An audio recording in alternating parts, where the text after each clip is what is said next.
Me desperté en medio de la noche con el corazón latiendo con fuerza, como si alguien me hubiera sacudido violentamente para sacarme del sueño.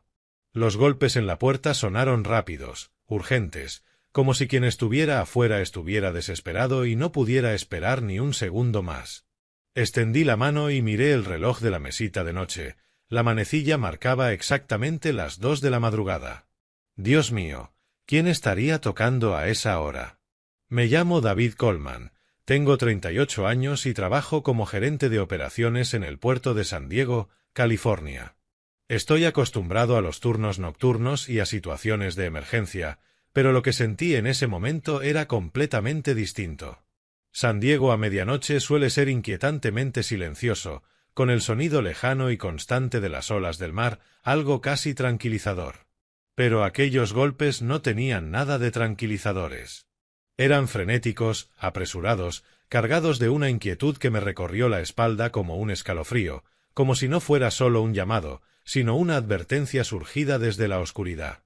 Me incorporé en la cama, todavía aturdido tras una larga jornada en el puerto. Aunque estoy habituado al trabajo nocturno, estar en casa es diferente. Vivimos en un vecindario tranquilo, no es un lugar donde suelan ocurrir robos o problemas. Rachel, mi esposa, dormía profundamente a mi lado, respirando de forma pausada. No quise despertarla de inmediato, pero los golpes se repitieron, esta vez más fuertes, casi suplicantes. Una ola de mal presentimiento me invadió. ¿Sería algún vecino en problemas? Tomé la chaqueta que colgaba al pie de la cama, me la puse rápidamente y salí del dormitorio en silencio. Nuestra casa es un pequeño bungalow junto a la playa, con un pasillo que conduce directamente a la puerta principal. A cada paso, el suelo de madera crujía bajo mis pies, como si susurrara advertencias. Me detuve frente a la puerta, apoyé el oído en la madera y traté de escuchar. No había voces, solo una respiración agitada del otro lado, mezclada con el viento nocturno. Mi corazón comenzó a latir aún más rápido. ¿Quién está ahí? Susurré a través de la puerta, intentando mantener la calma, aunque mi voz temblaba. No hubo respuesta. En lugar de eso, los golpes regresaron, más débiles esta vez, como si la persona afuera estuviera perdiendo fuerzas. Apreté el picaporte con fuerza y respiré hondo. 1000 pensamientos cruzaron mi mente. Tal vez un borracho perdido, quizá un niño en peligro, pero mi instinto me decía que era algo peor. Abrí la puerta apenas un poco, lo suficiente para asomarme, y me quedé paralizado. Frente a mí estaba Brooke, mi propia hermana. Se encontraba encogida bajo la luz tenue del porche, con el rostro pálido como el papel, el cabello revuelto y la ropa arrugada, como si hubiera huido del infierno. En sus brazos y su cuello se veían moretones profundos, algunos todavía sangraban. Dios mío, Brooke. Sin pensarlo, abrí la puerta de par en par y la jalé hacia dentro. ¿Qué te pasó? Mi voz se quebró, aunque traté de mantener la compostura para no alterarla más. Ella temblaba sin control, su cuerpo estaba helado, como si hubiera estado sumergida en agua de mar. La abracé con fuerza, sintiendo su respiración irregular contra mi hombro. El olor a sangre mezclado con lágrimas me retorció el corazón. Rachel se despertó por el ruido y salió del dormitorio con el rostro lleno de preocupación. No hizo muchas preguntas. Mi esposa siempre ha sido así, rápida y serena en las emergencias. David, ¿qué está pasando? Susurró, y entonces vio a Brooke. Sin decir una palabra más, Rachel fue a la cocina, tomó una manta gruesa y un vaso de agua caliente. Subí la calefacción al máximo, intentando expulsar el frío que envolvía a mi hermana. La ayudamos a sentarse en el sofá y la cubrimos con la manta. Se acurrucó, cerrando los ojos con fuerza, aunque las lágrimas seguían rodando por sus mejillas. Me quedé observándola en silencio, con el corazón hecho pedazos. Brooke, mi hermana menor, parecía ahora un pajarito herido. Los moretones de su cuello parecían marcas de dedos apretando con violencia. En su brazo había varios arañazos largos, rojos y en carne viva. Quise preguntarle de inmediato quién le había hecho eso, pero me contuve. Demasiadas preguntas me golpeaban la cabeza. ¿Cómo había llegado hasta aquí desde la joya? ¿Qué había pasado con Nolan? Brooke seguía en shock. Tenía los ojos abiertos, pero la mirada perdida, como si estuviera muy lejos. Al cabo de un rato, cuando su respiración se calmó un poco gracias al calor y al agua que Rachel le dio, me senté despacio a su lado. «Brooke, ¿estás bien?» «Dime qué pasó», le pregunté con voz suave, como quien intenta tranquilizar a un niño. Rachel se sentó al otro lado y le acarició la espalda en silencio. Entonces, como si se rompiera una represa, Brooke rompió a llorar. Los sollozos llenaron la habitación, todo el dolor acumulado saliendo de golpe. Se aferró a mí con fuerza, sus hombros sacudiéndose. «David, ya no puedo más», dijo entre lágrimas. La abracé aún más fuerte, sintiéndome impotente. «Dime, Brooke, ¿qué pasó?» Ella se secó las lágrimas, tratando de recomponerse, y comenzó a hablar con la voz temblorosa, cargada de dolor. «Es Nolan, David. Mi matrimonio nunca fue tan estable como tú creías. Nolan Price, mi esposo, ese hombre rico de la joya, con sus autos de lujo y su casa hermosa. Yo también pensé que había tenido suerte al casarme con él, pero detrás de esa fachada hay frialdad y control. Él controla todo, a dónde voy, con quién me veo, incluso lo que visto». Sentí un nudo en el pecho mientras la escuchaba. Descubrí que me engañaba hace unos meses. Al principio intenté aguantar, pensando que sería algo pasajero. Le rogué, le pedí que pensara en mí, en nuestro hijo, pero se volvió cada vez más descarado. Trajo a esa mujer a casa, delante de mí, como si yo no existiera. La sangre me hervía al imaginar la escena. Mi hermana, que de niña corría feliz por la casa, convertida en una extraña en su propio hogar. Cada vez que protestaba, él respondía con violencia. Primero fueron insultos, humillaciones. Luego empezó a golpearme. «Estos moretones», señaló su cuello, con la voz ahogada. Lo peor fue esta noche. Trajo a su amante, se reía, hablaba, como si yo fuera invisible. Le supliqué que parara y entonces perdió el control y me golpeó sin piedad. Me quedé helado. Imaginé a Brooke huyendo en la noche, sin saber a dónde ir, excepto a mí, su único hermano. Salí corriendo de la casa, David. Me fui a pie en plena madrugada. No pude pedir un taxi porque salí tan deprisa que no llevaba dinero. Solo sabía que tenía que venir contigo. Eres la persona en la que más confío. Al escucharla, sentí el corazón roto y una rabia inmensa. Las lágrimas me rodaron por el rostro sin darme cuenta. Yo había creído que su vida era perfecta junto a ese hombre rico. No sabía que vivía un infierno. Y lo peor era que yo, ocupado con mis turnos interminables en el puerto, no había visto su soledad ni el peligro que enfrentaba. La abracé y le susurré. «Ahora estás a salvo, Brooke. Estoy aquí. No dejaré que vuelva a hacerte daño». Pero por dentro, la furia hervía. «Nolan Price, vas a pagar por esto». Aquella noche permanecimos juntos bajo la luz parpadeante de la calefacción. Las sombras bailaban en las paredes como monstruos al acecho. Brooke se había calmado un poco, pero los moretones seguían ahí, recordatorios constantes de su dolor. Rachel preparó más té caliente y lo dejó junto a ella, acariciándole la pierna con un gesto maternal. Respiré hondo. Sabía una cosa con certeza, no podía dejar que esto quedara así. «Tienes que terminar este matrimonio», le dije con suavidad. «Es demasiado tóxico. Te ayudaré a reunir pruebas, tus lesiones, todo, y lo llevaremos a los tribunales. Tiene que pagar por lo que hizo». Mis palabras estaban llenas de determinación, pero la reacción de Brooke me dejó helado. Al oír divorcio y demanda, se quedó rígida, negando con la cabeza, con los ojos llenos de terror. «No, David, no podemos hacer eso», susurró, aferrándose a mí. «Si esto avanza un solo paso más, las consecuencias serán peores». Intenté consolarla. «No puedes seguir viviendo así. Puede matarte. Pero ella negó con más fuerza. No lo entiendes. Si me divorcio o lo denuncio, me quitará a mi hijo. Hará lo que sea para que no vuelva a verlo. Sentí un vacío en el estómago.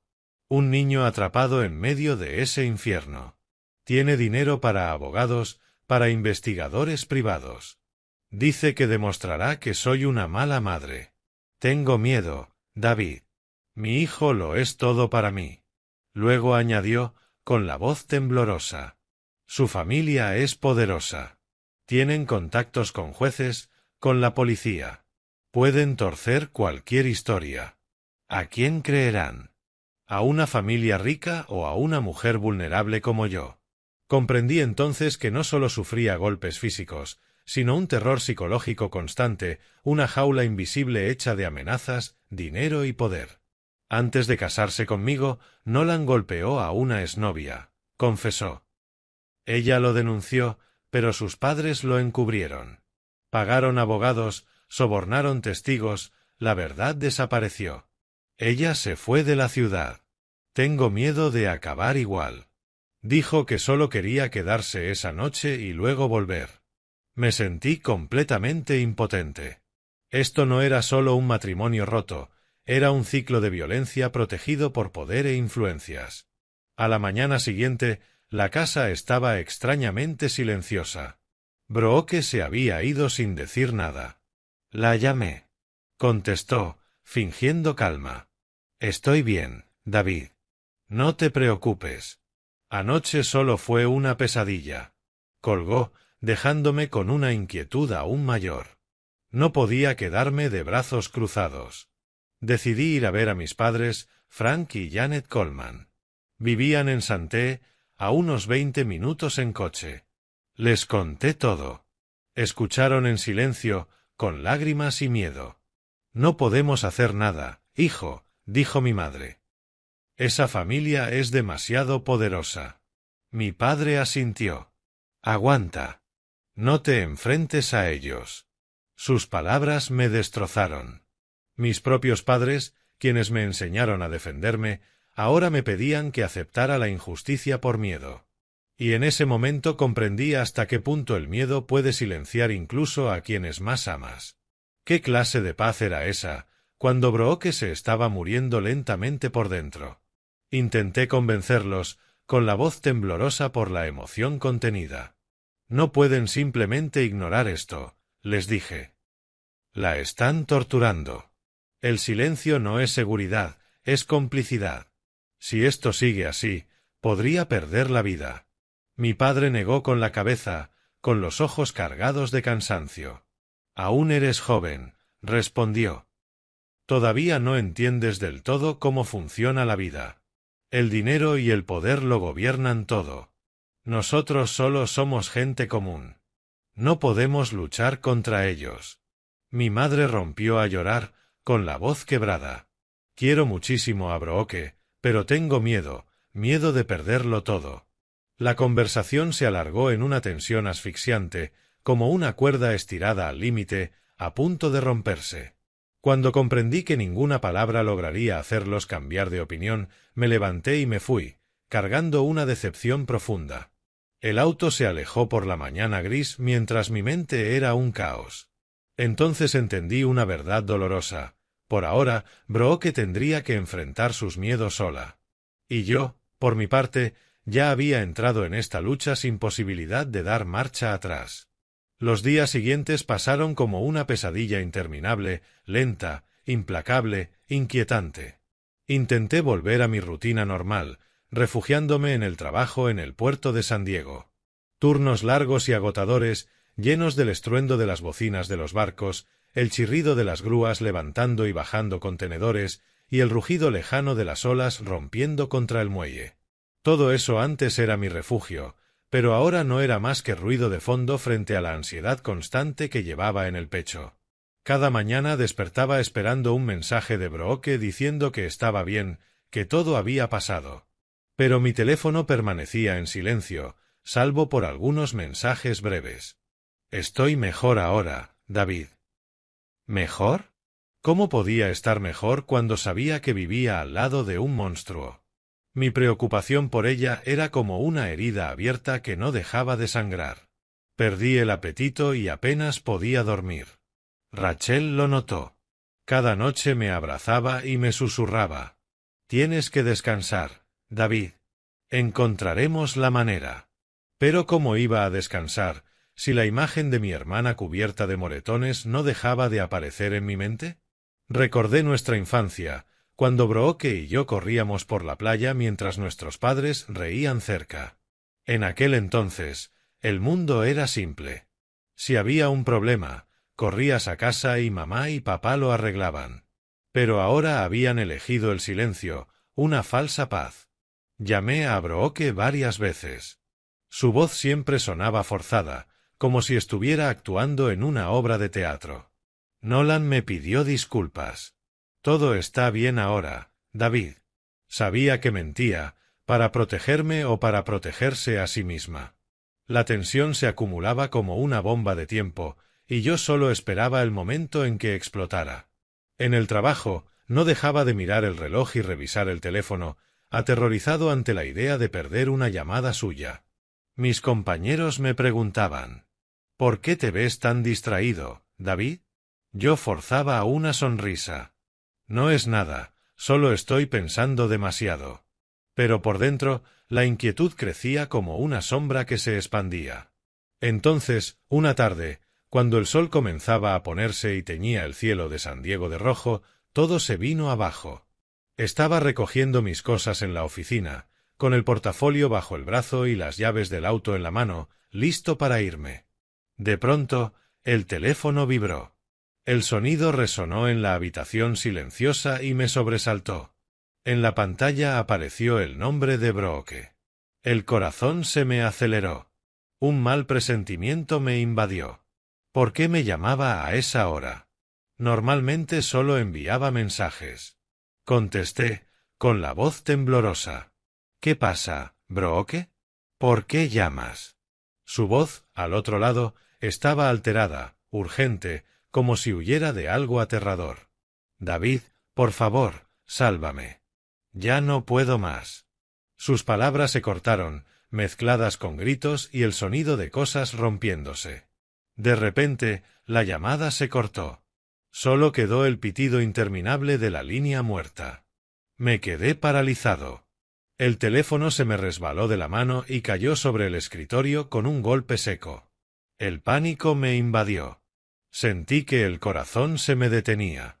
¿Qué estaba pasando? ¿Nolan la estaba golpeando otra vez o algo peor?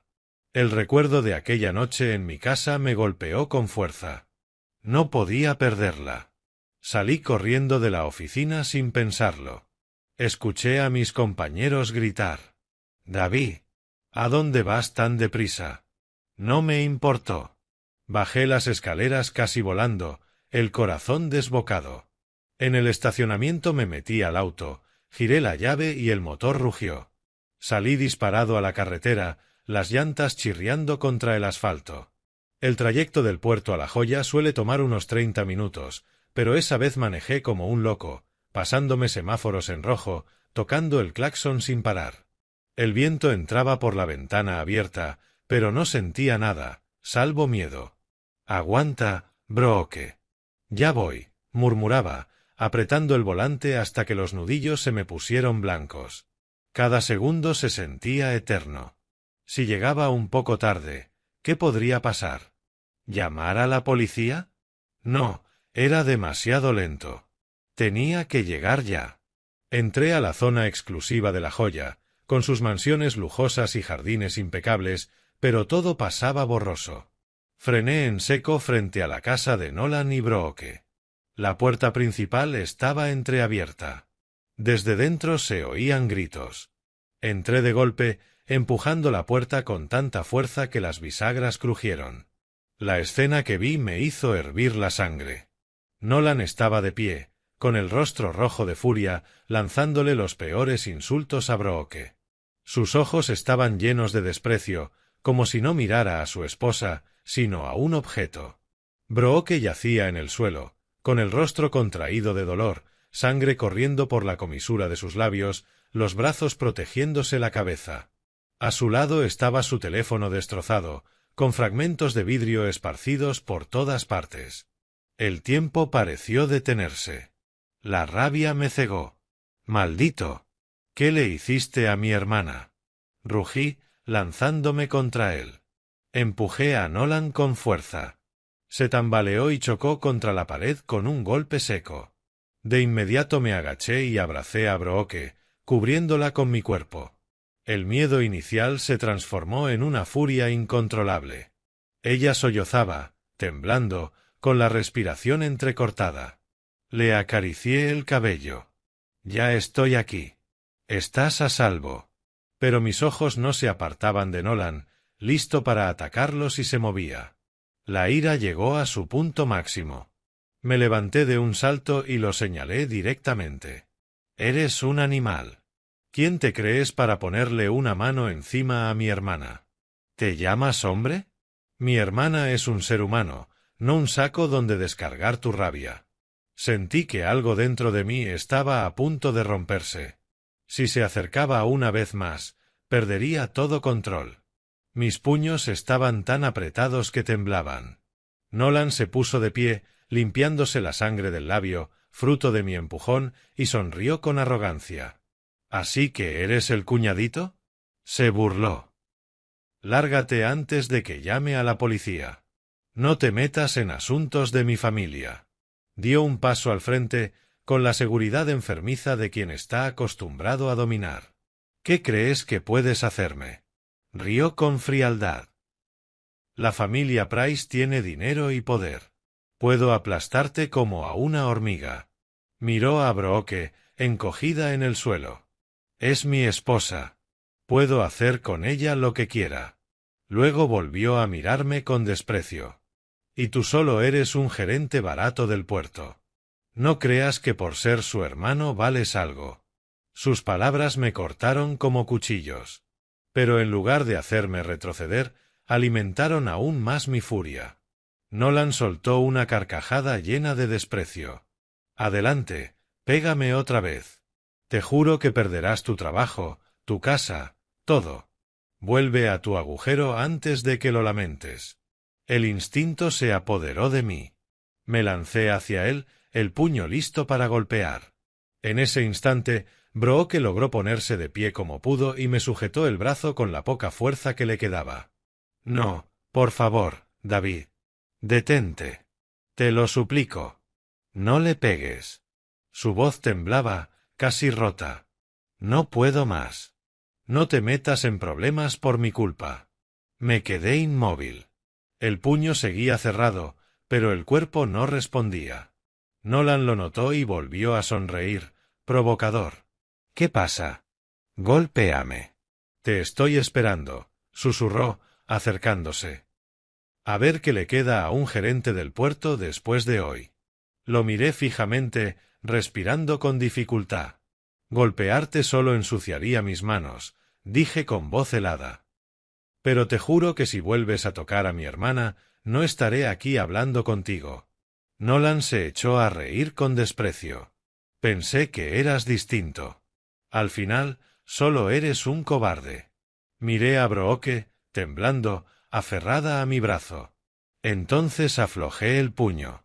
No por miedo a Nolan, sino porque entendí que si lo golpeaba en ese momento, él ganaría de la forma más sucia posible. Me agaché y abracé a Brooke con fuerza. «Vámonos de aquí», dije con firmeza. «Te saco de este lugar ahora mismo». Detrás de nosotros, Nolan gritó furioso. «Puede que escapes hoy, pero no para siempre. Te arrepentirás, te lo juro». No miré atrás. Saqué a Brooke de esa casa con una sola idea en la cabeza. Mi hermana tenía que vivir, aunque eso significara enfrentarse al mundo entero. La llevé directamente al hospital. En el camino, ella lloraba sin control. Me llamó porque perdió el control cuando me vio escribiéndole a una amiga, explicó entre sollozos. Le tomé la mano. «No digas nada más. Descansa». En el hospital, el médico revisó sus heridas. Por suerte, no eran graves, solo golpes y raspones. Me quedé a su lado, cuidándola, reprochándome no haber actuado antes. ¿Por qué la dejé volver? ¿Por qué no la obligué a quedarse? Cuando estuvo más tranquila, le propuse: ven a vivir con Rachel y conmigo. Te protegeremos. Pero negó con la cabeza. No quiero ser una carga. Y está mi hijo. No puedo alterar tu vida familiar. Insistí, pero pidió tiempo. Sin otra opción, le conseguí un departamento temporal en las afueras de San Diego. Discreto, difícil de localizar, seguro. Pagué varios meses por adelantado, cambié cerraduras, revisé cada rincón y recién entonces la llevé allí. Quédate aquí por ahora, le dije. Al menos estarás a salvo. En cuanto a tu hijo, encontraré la forma de sacarlo de esto. Brooke me miró largo rato, con los ojos rojos por el cansancio y la gratitud. Me abrazó fuerte. Si no fuera por ti, no sé qué sería de mí y de mi hijo. Gracias por no abandonarme. Me fui en silencio, con un peso enorme en el pecho. Sabía que esto no había terminado. Nolan no se detendría tan fácilmente. Se avecinaba una tormenta. Cuando llegué a casa, la luz de la sala seguía encendida. Rachel me esperaba. Me senté a su lado, agotado, y le conté todo. Ella escuchó en silencio, me abrazó y susurró: hiciste lo correcto. Gracias a ti, Brooke está a salvo ahora. Estoy contigo. Saldremos adelante. Tras un largo silencio, Rachel habló con seriedad. Esto ya no es un problema matrimonial común. Es peligroso. Nolan tiene poder y una familia detrás.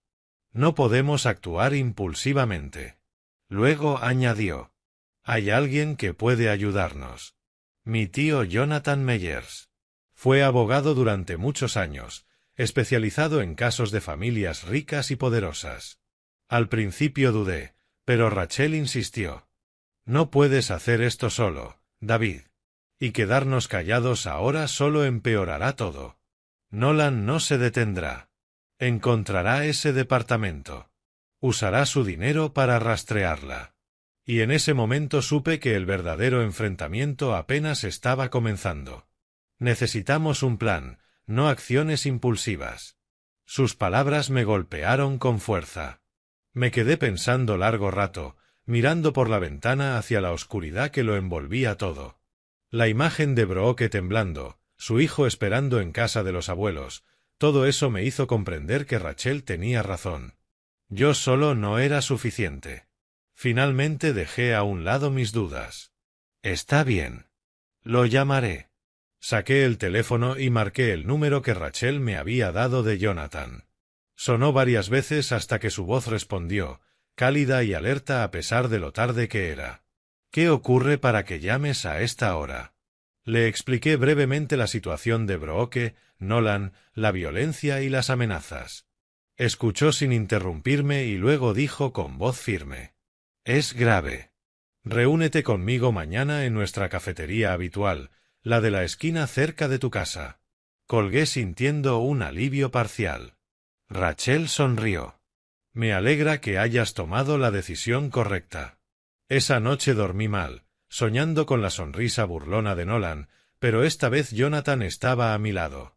A la mañana siguiente desperté temprano y revisé los mensajes de Brooke. Decía que estaba bien, pero el tono seguía siendo forzado. Conduje hasta la cafetería tranquila en los suburbios, donde los árboles eran frondosos y el aire fresco. Jonathan ya estaba allí, con una taza de café humeante frente a él y las gafas brillando bajo el sol de la mañana. Me saludó con un apretón de manos firme. Siéntate. Cuéntame todo, con detalle. La reunión transcurrió en un ambiente serio. Le relaté desde los primeros abusos que Brooke me había confesado, las amenazas de perder la custodia de su hijo, hasta cómo la familia Price encubría todo. Le hablé de los sobornos, del caso de la exnovia de Nolan, de la noche en que Brooke llamó a mi puerta y del rescate de la tarde anterior. Mi voz temblaba al recordar verla tirada en el suelo. Jonathan escuchó en silencio durante largo rato, sin apresurarse a juzgar. Bebió un sorbo de café, mirando al vacío, como ordenando cada pieza en su mente. Finalmente habló con voz grave. Está muy claro, David. Esto es violencia doméstica clásica, pero protegida por el poder. La rabia y las emociones no bastan para enfrentarse a una familia como los Price. Tienen abogados, contactos en los tribunales e incluso en los medios. Si actúas sin preparación, los aplastarán a ti y a Brooke. Asentí, con el corazón acelerado. Entonces, ¿qué hacemos, tío?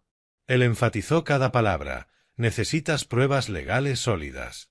Historial médico, testigos, documentación de infidelidad. Todo debe ser impecable. Nadie puede enfrentarse solo a un sistema acostumbrado a torcer la verdad con dinero e influencias. He visto muchos casos donde las víctimas terminan siendo presentadas como interesadas o inestables. Entonces añadió algo que me abrió los ojos, pero el camino más viable no es solo legal. La ley es lenta, y con dinero pueden alargar el proceso hasta destruir a la víctima. Necesitas a los medios y a la opinión pública. Cuando la verdad sale bien presentada, crea presión. La familia Price teme más perder su reputación que a un juez. Sentí como si despertara de golpe. Hasta ese momento solo había pensado en demandas. Los medios, tienes razón. ¿Cómo empezamos? Jonathan sonrió por primera vez. Haremos un plan. Primero, reunir pruebas en silencio. Yo te guiaré. No te precipites, pero actúa antes de que Nolan se mueva. Nos quedamos allí trazando un plan calculado para sacar todo a la luz poco a poco.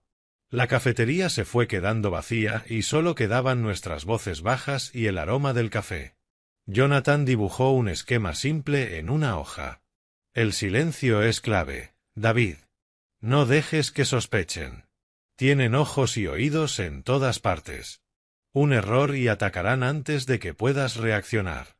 Sentí un escalofrío, pero ya no estaba solo. Jonathan era mi ancla. Antes de irnos, recordó un caso antiguo. Manejé algo similar hace años. Ganamos con pruebas y presión pública. Creo que tú también puedes. De regreso a casa llamé a Brooke. Su voz seguía temblando. Tengo miedo de que me encuentre aquí. Ahora tenemos un plan. Mantente fuerte. Mañana iré por ti al hospital. Aceptó con dudas. A la mañana siguiente, siguiendo las instrucciones de Jonathan, comencé a ejecutar el plan con discreción. Pasé por el departamento temporal de Brooke, estacioné lejos y revisé los alrededores. Estaba agotada, pero decidida. Fuimos al hospital, no al más cercano, sino al antiguo donde había sido atendida antes. En el camino me confesó en voz baja. Siempre decía que me había caído o golpeado. Los médicos sospechaban, pero yo tenía miedo. Eso se acabó, le dije. Ya no vamos a ocultar nada. Solicitamos copias de sus expedientes médicos. Tras verificar su identidad, los imprimieron uno por uno. Moretones en el cuello, dislocación de hombro, lesiones internas. Las fechas coincidían. Brooke lloró al verlos. Si quiero que esto termine, tengo que enfrentarlo. Al mismo tiempo contraté a un investigador privado recomendado por Jonathan, un hombre mayor, discreto, ex policía. Le pedí que documentara la relación extramatrimonial de Nolan con total sigilo. A los pocos días llegaron los primeros informes. Cafés, hoteles, escapadas de fin de semana. La relación llevaba al menos 2 años. Luego localicé a la exnovia de Nolan en Los Ángeles. Al principio no quiso hablar. Le dejé mi número. Días después me llamó. Si aún quieres la verdad, reúnete conmigo. Aceptó declarar. Relató agresiones, amenazas y cómo la familia Price usó abogados y dinero para silenciarla. Su testimonio quedó grabado y firmado. El investigador también descubrió una red de encubrimientos, abogados pagados, un policía retirado borrando registros. Todo documentado. Organicé cada prueba, hice copias, protegí archivos. Jonathan revisó el expediente y lo perfeccionó. Ahora sí estamos listos. Cuando se lo dije a Brooke, lloró, pero esta vez de esperanza. Gracias por no dejarme sola. Entonces comenzamos con los medios, de forma cuidadosa. Primero, los registros médicos. Los artículos aparecieron poco a poco. Objetivos, sin nombres. Luego surgieron preguntas sobre una relación extramarital y viejos encubrimientos. Las redes sociales explotaron. Organizaciones contra la violencia doméstica se involucraron. Brooke recibió apoyo legal y psicológico. Pero Nolan reaccionó. Amenazas. Llamadas. Finalmente la encontró en el departamento temporal. Llegué cuando ya se había ido. Brooke estaba destrozada. Quiere destruirnos, sollozaba. Mis padres también recibieron amenazas y me pidieron que me detuviera. Yo no pude. Si paro ahora, ella morirá. La opinión pública comenzó a dividirse. Los Price lanzaron una ofensiva mediática acusando a Brooke. La presión era insoportable. Sabía que si ella no resistía, todo se vendría abajo. Y aún así, no podía dar marcha atrás. La verdad ya había salido a la luz. La tormenta apenas comenzaba. La encontré en el apartamento. Temblaba. No sé qué hacer más, David, tengo miedo de perder a mi hijo. La abracé con fuerza. Tienes que ser fuerte. Tenemos pruebas, apoyo público. No dejes que él gane a través del miedo. Pero por dentro, yo también estaba inquieto. La tormenta había llegado y estábamos justo en su ojo. Los días previos al juicio se arrastraban como una pesadilla interminable. Lenta, implacable y asfixiante. Me quedaba despierto toda la noche frente a mi computadora, monitoreando cada comentario en redes sociales y cada nuevo artículo que aparecía. La familia Price contraatacaba sin piedad, usando su dinero para influir en la opinión pública y difundiendo calumnias sobre Brooke. Mi hermana, antes tan fuerte, ahora se acurrucaba en su apartamento temporal. Sus ojos mostraban círculos oscuros por noches sin dormir. La llamaba constantemente, con paciencia, asegurándole poco a poco, las organizaciones te apoyan ahora. Tienes derecho a hablar y el tribunal te protegerá. Pero a través de la pantalla de la videollamada, ella solo negaba con la cabeza, la voz temblorosa. David, sigue llamándome, dice, si testifico en la corte, perderé la custodia de mi hijo y toda nuestra familia será destruida. Esas palabras me atravesaron el corazón. Me culpé.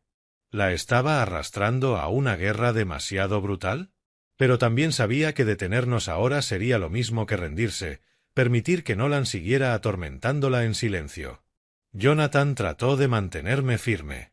David, este es el momento decisivo. El juicio será la batalla final. Prepara mentalmente a Brooke. Tuvimos una reunión urgente en nuestro café de siempre, donde Jonathan delineó las tácticas. Ellos retrasarán y atacarán las pruebas, pero las nuestras son sólidas. Registros médicos, fotos del affair, declaraciones de testigos. Mientras Brooke testifique en persona, no podrán romperlo. Asentí, aunque la ansiedad me subía por la garganta. Rachel se quedaba en casa, preparando café cada mañana y abrazándome mientras susurraba, ayudaré a Brooke. Necesita a una mujer a su lado. No sabía entonces todo lo que Rachel había estado haciendo en silencio. Yo pensaba que simplemente la estaba consolando. La tensión se acumulaba como el aire antes de una tormenta. Cada timbre del teléfono hacía que mi corazón se apretara. El día del juicio llegó finalmente, como una bomba de tiempo a punto de estallar. El caso había captado enorme atención mediática y pública. La sala del tribunal en el juzgado de San Diego estaba llena desde temprano. Reporteros agolpados fuera de las puertas, micrófonos y cámaras brillando. Entré con Jonathan, que llevaba un maletín pesado lleno de expedientes, pero me sentí más ligero al ver a Brooke. Llegó con Rachel, el rostro pálido, pero la mirada firme. La atmósfera era tensa desde el primer minuto. El juez golpeó el mazo. La sala se sumió en un silencio roto solo por susurros de la galería. Al otro lado, Nolan estaba rígido, vestido con un impecable traje negro, flanqueado por un formidable equipo de abogados, 4 de ellos, rostros impasibles con gruesos ficheros en la mano. Sus padres se sentaban detrás, con miradas desdeñosas que nos barrían. Me senté junto a Brooke, tomando su mano bajo la mesa. «Creo en ti. Puedes hacerlo». Ella asintió débilmente, pero su mano estaba helada. El juicio comenzó con las declaraciones iniciales. Jonathan habló con claridad. «Su señoría, este es un caso de violencia doméstica repetida, envuelta en poder. Contamos con evidencia médica, testigos y antecedentes de comportamiento». Entregó los archivos y proyectó diapositivas mostrando los moretones de Brooke y las fotos del affair de Nolan. La sala murmuró. Los reporteros tomaban notas frenéticamente. Pero el poderoso equipo legal de la familia Price reaccionó de inmediato. Su abogado principal, un hombre alto de voz atronadora, se levantó para refutar. «Su señoría, estas son acusaciones infundadas de un matrimonio fracasado. No hay evidencia directa, solo especulación y rumores». Apuntaron sin piedad a pequeñas imperfecciones en nuestros archivos, una fecha vaga en el informe del investigador, una declaración no totalmente notarizada. «Esto es una campaña de difamación para apoderarse de bienes», gritó, señalándonos. Ambos bandos intercambiaron acusaciones y contraargumentos sin cesar, como un interminable combate de boxeo. Frente a sus tácticas de dilación y objeciones a pruebas menores, el impulso fue inclinándose gradualmente hacia los Price. Llamaron a testigos independientes, un médico que había tratado a Brooke, aparentemente sobornado para alegar que las lesiones eran accidentes que ella misma había reportado. La sala estaba cargada de tensión. El juez asintió pensativo. Yo me sentí más indefenso que nunca, agarrando el apoyabrazos, con sudor frío recorriéndome. «Jonathan, lo estamos perdiendo», susurré. «Todavía no. Espera al testimonio de Brooke. Ese es nuestro as bajo la manga», respondió él. Pero mi miedo se convirtió en realidad. Brooke, abrumada por el terror y el agotamiento mental, se negó a testificar. El juicio se suspendió en una atmósfera pesada. El juez declaró un receso de 30 minutos para revisión. Comprendí que sin el testimonio directo de Brooke, toda la evidencia que habíamos reunido con tanto esfuerzo podía ser tergiversada.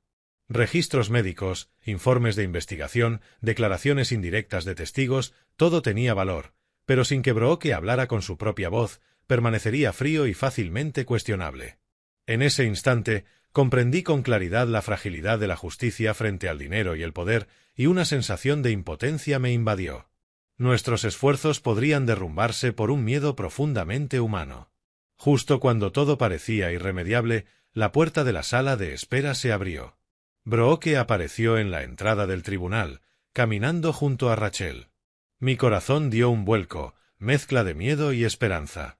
Brooke avanzó lentamente, con las manos apretadas como sosteniéndose erguida, mientras Rachel se mantenía cerca, silenciosa pero firme. En ese instante, supe que había superado el mayor miedo de su vida. No hacían falta palabras. La mirada de Brooke, fija al frente, decía que estaba lista para levantarse, no por venganza, sino para decir la verdad que había sido obligada a tragar en silencio. Solo entonces comprendí. Durante todo este tiempo, Rachel había estado silenciosamente al lado de Brooke. La había acompañado de cerca, proporcionado apoyo psicológico, ayudado a enfrentar sus temores paso a paso y preparado mentalmente para este momento tan difícil. No fue sino hasta mucho después que supe que mi esposa había llamado a organizaciones de apoyo, contactado la línea de ayuda, organizado sesiones privadas de terapia y pasado horas escuchando a Brooke llorar, recordándole a su hijo y el futuro que la esperaba. Rachel se inclinó y me susurró. Ella necesitaba a alguien que comprendiera el dolor de una mujer y yo era la indicada. La abracé y le dije suavemente, «Gracias por estar siempre ahí, animando a mi hermana». Brooke entró al tribunal junto a Rachel, sus pasos aún temblorosos, pero su mirada había cambiado, determinada. El juicio se reanudó y Brooke fue llamada al estrado. Aunque aún vacilante y temblorosa, con la voz quebrada en ocasiones, finalmente se levantó y acusó a Nolan de todos sus abusos, amenazas y control. Me golpeó porque descubrí su affair. Amenazó con quitarme a mi hijo si lo denunciaba. Controlaba todo. Dinero, amigos. Sus palabras sinceras, mezcladas con lágrimas y respiraciones entrecortadas, silenciaron por completo la sala. Sin dramatismo, sin exageraciones, solo la verdad de una mujer herida. Nolan estaba pálido. Sus abogados susurraban, pero callaban. Los reporteros tomaban notas frenéticamente. El testimonio directo dio vida a toda la cadena de pruebas. Registros médicos coincidiendo con las fechas que ella describió, documentos de investigación sobre el affair, declaraciones de la exnovia y del investigador. El juez se inclinó hacia adelante, revisando, mientras la sala contenía la respiración. Tras cuidadosa consideración, el tribunal declaró culpable a Nolan Price por violencia doméstica. Basándonos en las pruebas y el testimonio, el tribunal encuentra al acusado culpable. Se emite una orden de restricción para evitar contacto con la víctima y el niño. El acusado deberá asistir a programas obligatorios de control de conducta y las visitas estarán restringidas hasta completar una evaluación psicológica. La sala estalló. Aplausos del público, reporteros corriendo a hacer llamadas. La marea había cambiado por completo. Habíamos ganado oficialmente. La familia Price ya no podía negar ni manipular la verdad. Nolan inclinó la cabeza, los rostros de sus padres se tornaron grises. Los abogados negaron con la cabeza. Yo estaba abrazando a Brooke y Rachel, lágrimas corriendo por mi rostro. Ganamos, lloró ella. No lo puedo creer. Sin ustedes, sin Rachel, nunca lo habría logrado. Jonathan me palmeó el hombro. Al final, la justicia estuvo de nuestro lado. En los días que siguieron, Brooke solicitó el divorcio. Los procedimientos avanzaron más rápido de lo esperado, como si la ley finalmente hubiera decidido estar del lado de la verdad. Cuando el tribunal lo aprobó oficialmente y le otorgó la custodia del niño, vi cómo sus hombros se relajaron ligeramente, no por cansancio, sino por finalmente soltar una carga que llevaba demasiado tiempo. El camino que había recorrido estaba lleno de dolor, pero era necesario para que pudiera salir de la oscuridad y empezar de nuevo. Viendo a madre e hijo salir del tribunal bajo la luz del sol de la tarde, entendí que la verdadera victoria no estaba en el veredicto, sino en que ella recuperara su vida. Los primeros días tras el juicio aún fueron tensos, como los ecos persistentes de una tormenta que no se ha disipado por completo. Me sentaba en casa viendo las noticias, con el corazón acelerado cada vez que aparecía el nombre de Nolan o la familia Price. Una vez que la verdad fue totalmente expuesta, los medios y las organizaciones de defensa de mujeres y niños se pusieron firmes del lado de la víctima. No solo informaron las noticias, sino que continuaron apoyando a Brooke después del veredicto, demostrando que el dinero y el poder no pueden estar por encima de la justicia. Recuerdo claramente el primer artículo posjuicio en el San Diego Union Tribune: veredicto histórico, víctima de violencia doméstica prevalece contra la poderosa familia Price. Entrevistaron a un representante de la National Domestic Violence Hotline, quien enfatizó: esto prueba que el sistema puede proteger a las víctimas sin importar cuán poderoso sea el oponente. Brooke recibió decenas de correos y llamadas de organizaciones locales y nacionales. Una tarde me llamó, su voz mezcla de sorpresa y gratitud. Me enviaron libros sobre recuperación psicológica e incluso me pusieron en contacto con grupos de apoyo para madres solteras. Ya no me siento sola. Sonreí por teléfono. Te lo mereces. Ven lo valiente que eres. Pero en lo profundo, todavía me preocupaba. ¿Encontraría Nolan una forma de vengarse? Revisaba las puertas en su apartamento todos los días e instalé cámaras de seguridad adicionales. Mi corazón se aceleraba ante la posibilidad de que él regresara. Afortunadamente, la orden de restricción emitida por el tribunal funcionó eficazmente, y organizaciones como la Hotline ofrecieron servicios de monitoreo listos para intervenir ante cualquier amenaza. Ya no tienes que luchar sola, le aseguraban. Esas palabras fueron como medicina, ayudando a Brooke a recuperar gradualmente la confianza.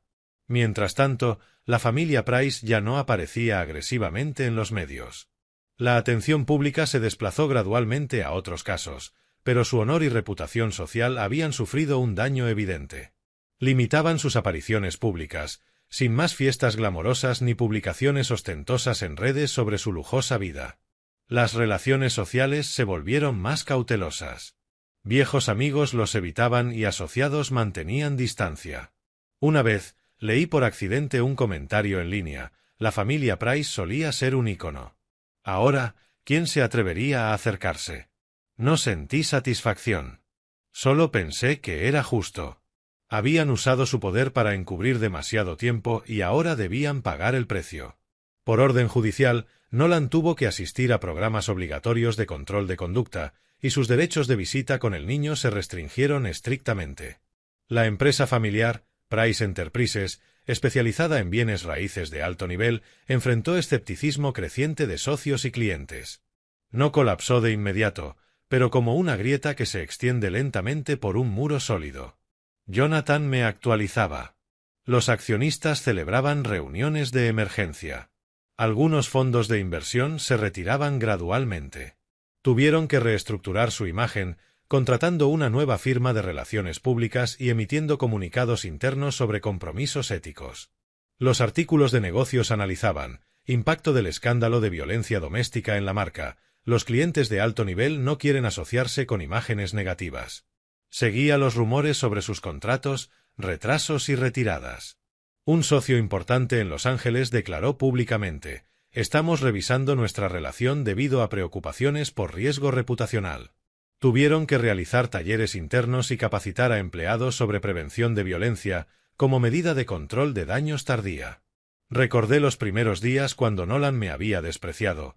El dinero basta para aplastarte. Ahora el dinero seguía allí, pero la reputación se había perdido. Ese fue el golpe más doloroso.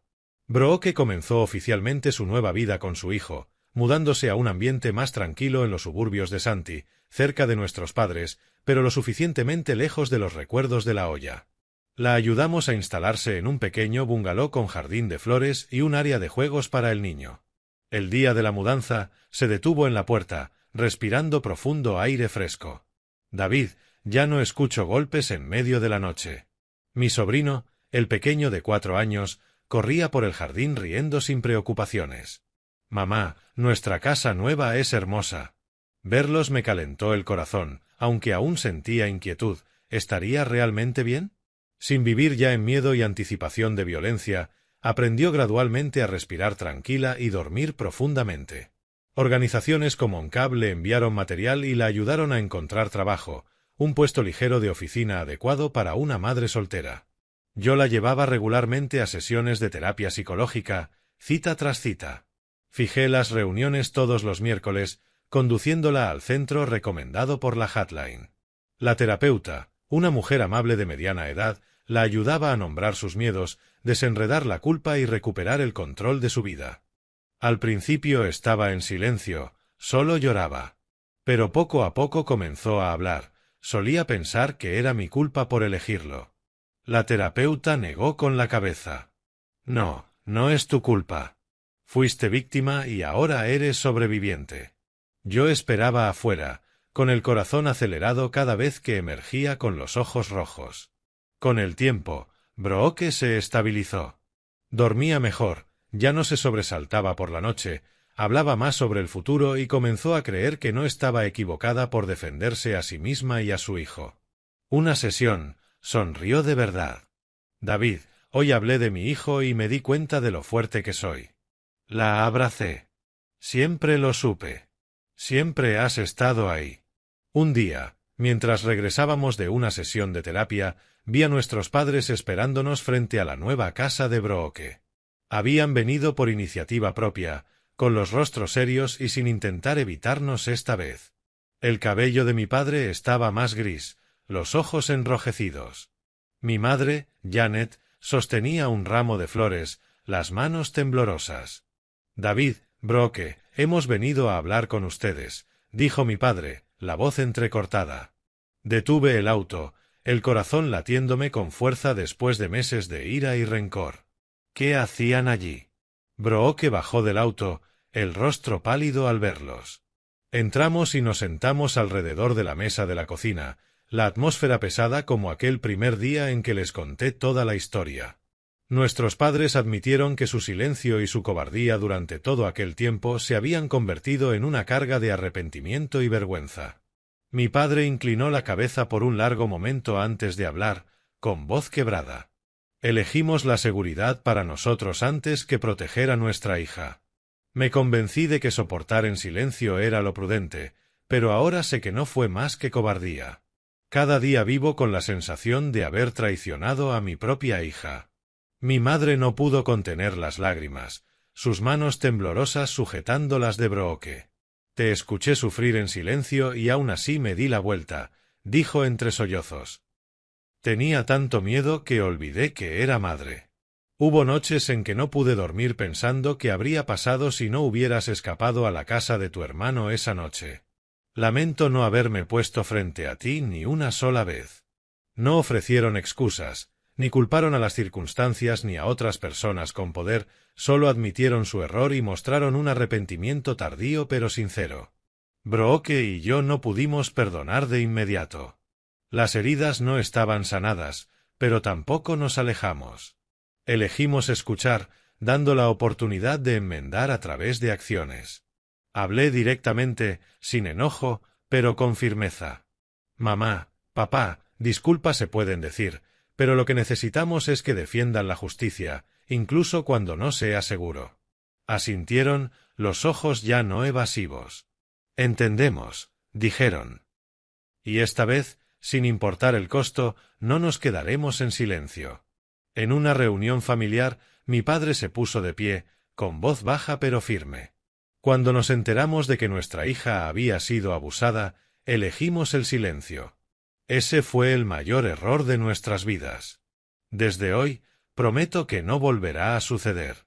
La habitación guardó silencio unos segundos y luego todos asintieron en apoyo. En otra ocasión, mi madre abrazó fuerte a Brooke, la voz quebrada. Lo siento, cariño, por llegar demasiado tarde. Brooke lloró entre sus brazos, susurrando. Te perdono, pero necesito tiempo. No fueron palabras ruidosas ni dramáticas, pero bastaron para percibir un cambio real. El cansancio y la duda inicial dieron paso a algo más, esperanza. Mi familia, después de todo, estaba aprendiendo a mantenerse unida nuevamente. Esa Navidad, la familia se reunió por primera vez en verdadera paz. La casa de Brooke estaba acogedora, con un árbol brillante, regalos debajo y risas infantiles resonando por todos lados. No más miedo, no más secretos que ocultar. Dejamos atrás todo el dolor. Nos sentamos alrededor de la mesa, cenamos y compartimos historias felices.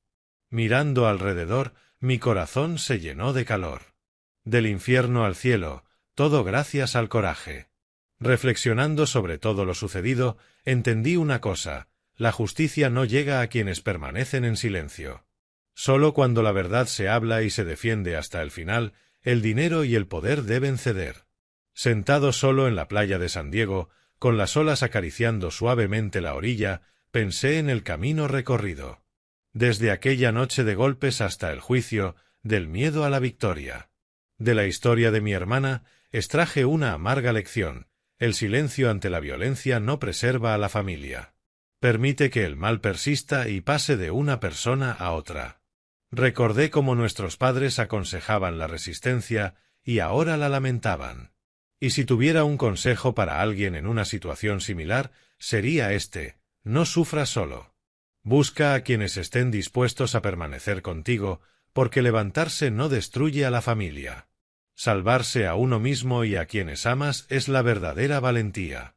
Comparto esta historia con amigos y colegas en el puerto, esperando poder ayudar a alguien.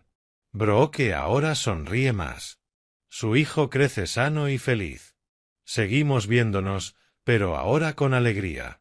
La vida continúa y la lección queda grabada profundamente. La ansiedad que antes nos consumía se ha transformado en paz y sé que hemos ganado.